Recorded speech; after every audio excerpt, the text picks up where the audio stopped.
Hello children, today we'll start ammonia, second part of our study of compound. So something which we already know about ammonia, we have already read its structure in the previous chapter. So the molecular formula of ammonia is NH3, where single nitrogen, it is bounded by 3 hydrogen by single covalent bond. It also contains a single lone pair. Its relative molecular mass is 17, that is 14 from nitrogen plus 3 hydrogen, that comes to 17. Now occurrence, where ammonia occur in nature, so it is present in very small amount in air and it is present in traces in natural water. So we don't have much ammonia in free state, but yes, it is present in combined state. In combined state, you will get it in the form of all the ammonium compound, ammonium chloride, ammonium sulfate, etc. Okay. Now ammonia and ammonium compound, they are highly soluble in water. So since they are highly soluble in water, you will not get them in the form of mineral. You must have seen, if you have got some heap containing a lot of garbage, so the smell, the bad smell which comes from the decaying heat of organic matter, it is actually ammonia. Even in the public toilet, the bad smell which you get, that is due to formation of ammonia. Our urine contains urea. This is urea. Our urine contains urea, and this urea, it decomposes to ammonia. So the bad smell which comes from public urinals, it is due to production of this ammonia gas. Now different forms of ammonia: gaseous ammonia, that is dry ammonia, and liquid ammonia. Liquid ammonia means when dry ammonia, it is liquefied applying high pressure, then it is called liquid ammonia. So your gaseous ammonia is NH3 only. Your liquid ammonia is also NH3. What is the difference? This is in the gaseous form and this is in the liquid form. So if you apply a lot of pressure, what happens? This gaseous ammonia, it changes into liquid ammonia, that is called liquid ammonia. Now we have got one more form of ammonia that we call liquor ammonia. Liquor ammonia fortis. So your liquor ammonia fortis is saturated solution of ammonia in water. So this is not NH3, this is your NH4OH. Remember, ammonium hydroxide. So if you get liquid ammonia, it is NH3. If you get liquor ammonia fortis, that is NH4OH, that is NH3 dissolved in water forming a saturated solution. We also call it 880 ammonia because of its relative density. It is 0.880. Now laboratory bench reagent. The laboratory bench reagent, that is your liquid ammonia, liquor ammonia, that is NH4OH only, dilute NH4OH, which we are using in laboratory. This liquor ammonia fortis is little concentrated, but in lab what we are using, it is dilute solution of liquor ammonia. Now how we can prepare this ammonia gas? So let's see its general method of preparation. So general method of preparation, we can prepare it from any ammonium salt. Ammonium salt, when it reacts with alkali, ammonium salt, when it reacts with alkali, it gives respective salt, water and ammonia. As you can see in this reaction, ammonium chloride, ammonium sulfate, we are reacting it with alkalis, calcium hydroxide and sodium hydroxide, potassium hydroxide. So we'll be getting respective salt in all the cases, plus water plus ammonia gas. So generally we can prepare ammonia from ammonium salt by reacting it with common alkalis like sodium, potassium or calcium hydroxide. Okay. Now we cannot use all the salts here, that we need to keep in mind. We cannot use ammonium. This is given in this part of the, if you see here, this one, we cannot use ammonium salt like NH3NO3 and NH4NO2. That is, we cannot use ammonium nitrate and ammonium nitrite for production of ammonia gas. This is an exception and it comes as a reasoning question also. Why we cannot use ammonium nitrite and nitrate for production of ammonia? Because ammonium nitrate and nitrate, these salts, they break on heating, giving Ammonium nitrate is there, it will give N2O. Ammonium nitrite is there, it will give nitrogen. So in both the cases we are not going to get ammonia. So though all ammonium salt and heating with alkalis give NH3, yet ammonium nitrate and ammonium nitrate is explosive in nature. So that's why also we don't do it with ammonium nitrate.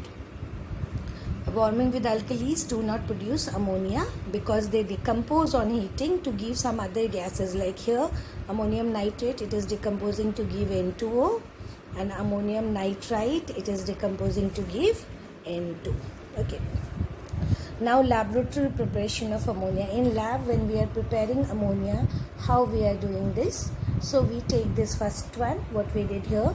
We do it by reacting ammonium chloride and calcium hydroxide. Now here we need to keep in mind the ratio in which we take ammonium chloride and calcium hydroxide. It is 1:3. We take little more alkali. Okay. Now we can take another alkalis also, like we can take NaOH and KOH, but calcium hydroxide, it is not a deliquescent substance. It is not deliquescent like NaOH and KOH, so we prefer calcium hydroxide. This can also come as a reasoning question, why we prefer calcium hydroxide, because it is not deliquescent. Secondly, why we are taking more amount of calcium hydroxide. If you see ratio, we are taking 1:3. So why we are taking higher weight of this calcium hydroxide? So the reason is here, higher ratio by weight of alkali is used. It may counteract the loss of sublimation of NH4Cl. We very well know that NH4Cl is a sublimate. It sublimizes on heating. So to counteract its sublimation, we are using this alkali in a more amount than this NH4Cl. So more ratio of alkali we are using to counteract the loss of ammonium chloride by sublimation. Now this is the arrangement how we do it.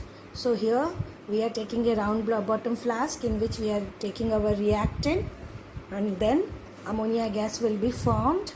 The gas which is formed, it may contain some moisture, so we dry it over quicklime, that is calcium oxide.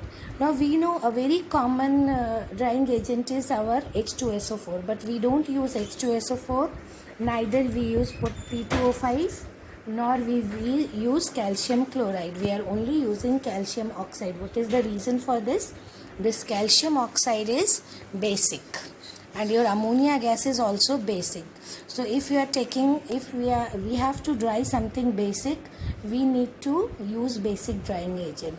If we have to dry something acidic, we need to use acidic drying agent. Try recalling HCl. In HCl we have dried it using sulfuric acid, but here we will not get. So why we are not using these drying agent? As you can see, if it react with sulfuric acid, if you dry it with sulfuric acid, ammonium sulfate is formed. If you dry it with P2O5, ammonium phosphate is formed. And if you are drying it with calcium chloride, an additional compound is formed. So in all the three cases, our whole process is wasted, because we wanted to get ammonia gas, and while drying we have got something new. So what we do? We just dry it using calcium oxide, that is quicklime. Now how ammonia is collected? Ammonia is lighter than air. Remember, ammonia molecular mass was 17. So its vapor density, children, it is always half of molecular mass. So half of 17 will be 8.5. And our vapor density of air is 14.4.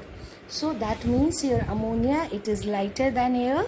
So it is collected by, since it is lighter than air, it is collected by downward displacement of air. Air being heavier will go down, ammonia will come up.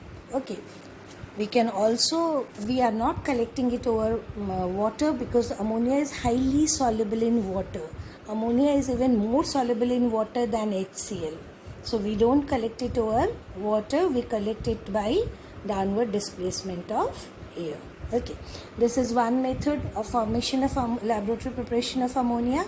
Another method is from metal nitrites. We can also form ammonia from metallic nitrite, but we don't prefer this process because nitrites are costly.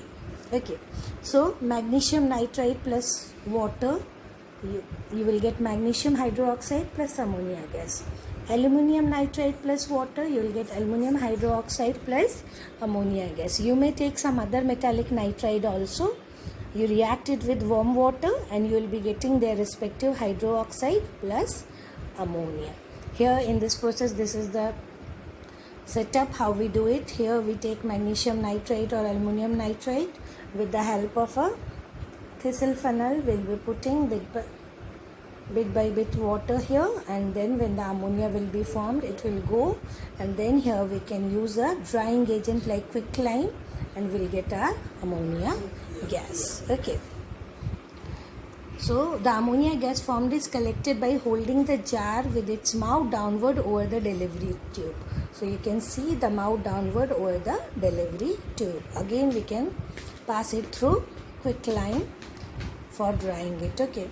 Now we have got ammonia. Now if I want to make aqueous ammonia, that means if I want to form NH4OH, I need to dissolve this ammonia in water. If I dissolve ammonia in water, I am going to get NH4OH. But since ammonia is highly soluble in water, 1 volume of water can dissolve almost 702 volumes of ammonia. So it results in back suction, that same thing which we have done in HCl chapter. So it results in back suction of ammonia. So here what happens, because absorption of ammonia will be faster than its production. So here we use that same funnel experiment which we did it in funnel arrangement, which we did in case of HCl. With the help of this funnel arrangement, we will absorb NH3 into water and we'll get our aqueous ammonia. From here you may get a question like why we are using funnel arrangement. So we are using funnel arrangement to prevent back suction of water into the jar of ammonia or maybe HCl, since both the gases are highly soluble in water. So this is a reasoning question, it keeps on coming. So this is your laboratory preparation of ammonia. Now ammonia in higher scale, it is prepared in industries by Haber's process. So this Haber's process we'll discuss in next class.